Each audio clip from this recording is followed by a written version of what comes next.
Hello everyone, I'm Dr. Gunjan and welcome back to my channel Planet Homeopathy.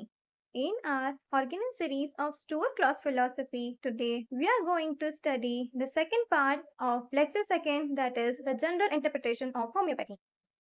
Homeopathy as an experimental science. Homeopathy भी chemistry और physics की तरह experimental loss को follow करती है। ये दो मेजर ऑब्जर्वेशंस पे बेस्ड है। First is the symptoms of disease and the drug proving. Symptom clinical observation से नोट किए जाते हैं एंड ड्रग प्रूविंग में हेल्दी इंडिविजुअल्स पर एक्सपेरिमेंट करके सिम्टम्स को नोट डाउन किया जाता है। दोनों ही ऑब्जर्वेशंस लॉ ऑफ सिमिलर्स पे बेस्ड होते हैं।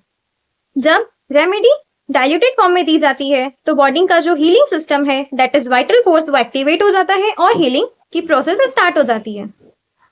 नेक्स्ट हम इसमें देखते हैं homeopathy as an art of healing. Homeopathy सिर्फ एक मेडिसिन नहीं, आर्ट भी है, जिसमें एक डॉक्टर के इंट्यूशंस, स्किल्स, पेशेंट के यूनिक सिम्टम्स, इन सभी को डीपली अंडरस्टैंडिंग करके आगे बढ़ा जाता है। एक अच्छा homeopathic doctor totality of symptoms के बेसिस पे मेडिसिन का सिलेक्शन करता है, ना कि सिर्फ मेडिसिन के नाम पे। वो फिजिकल और साइकोलॉजिकल दोनों एस्पेक्ट्स को ध्यान में रखता है। ही अवॉइड्स पेलिएटिव ट्रीटमेंट, जिसमें सिर्फ सप्रेशन होता है और रूट कॉज को रिमूव नहीं किया जाता है। Homeopathy other non drug approach के साथ भी काम करती है, जैसे सर्जरी, ऑब्सकाइनी, dietetics, hygiene, psychiatry etcetera. It opposes the direct physiological medication, जो सिर्फ सिम्टम्स को सप्रेस करती है। Homeopathy vaccine and serum therapy को भी अपोज करती है, क्योंकि इसमें फॉरेन सब्सटेंस को ह्यूमन बॉडी में इंट्रोड्यूस कराया जाता है which can be harmful for our body. इस चैप्टर के नेक्स्ट सेक्शन में बताया है individualisation in the homeopathy. Homeopathy में इंडिविजुअलाइज्ड अप्रोच तो होता ही है। एलोपैथी में सबको सेम डिजीज के बेसिस पे ट्रीट किया जाता है, बट होम्योपैथी सभी को इंडिविजुअली अलग समझ के ट्रीट करती है। यहाँ मेडिसिन पेशेंट के स्पेसिफिक सिम्टम्स के बेसिस पे दी जाती है।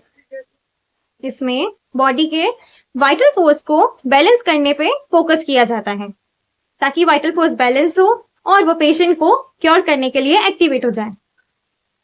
नेक्स्ट हम देखते हैं role of the minimum dose. Homeopathy believes that increasing the dose can exaggerate the symptoms of the patient, इसीलिए सिंगल मेडिसिन का यूज किया जाता है। मिनिमम डोज डाइल्यूटेड फॉर्म में होती है। इसमें ड्रग की क्वांटिटी बहुत कम और ड्रग का एनर्जी इफेक्ट बढ़ जाता है। ये वाइटल फोर्स को स्टिमुलेट करती है, जिसके कारण हमारी बॉडी में हीलिंग स्टार्ट हो जाती है और इसी तरह बॉडी क्योर की तरफ आगे बढ़ती है।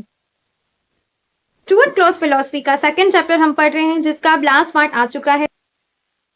सिर्फ एक मेडिसिन नहीं, होम्योपैथी एक फिलॉसफी है जो लाइफ, हेल्थ एंड डिजीज को समझती है।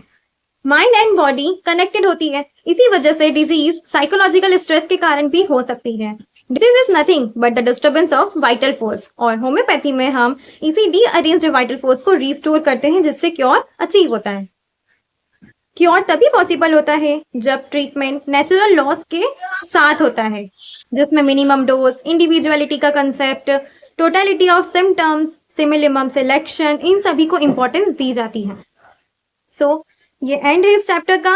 अब हम नेक्स्ट लेक्चर में चैप्टर 3 स्टार्ट करेंगे। So stay tune and bye bye.